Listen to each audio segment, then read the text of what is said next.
Now I will add another page to our website. So we have just one page in our site, index.html. Now I'll add one more page. I can add a ready-made page like a pricing contact page, or I can just add a blank page. So let me use a blank page.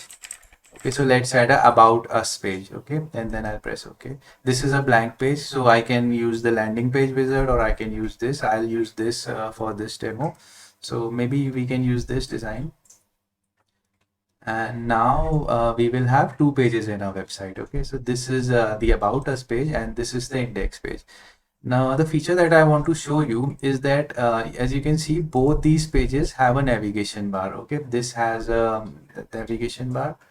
This also has a navigation bar, but the problem is that if I change, let's say I have to add I want to change this. Okay, so let's say I want to say it says demo number 1. Okay, now if I go to my about page, this navigation bar is still the old bar. So if I change something in the index, then I have to go in each and every page. So in order to not do that, what I can do is there is the option called the sync component. So I'll just sync it, and then I'll just select the navbar from the index page.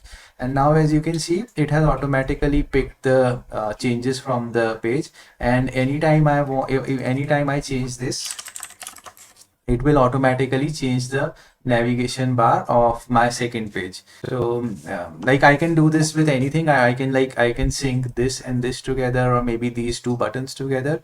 So you can it is best to sync the navigation bars and the footers for each and every page.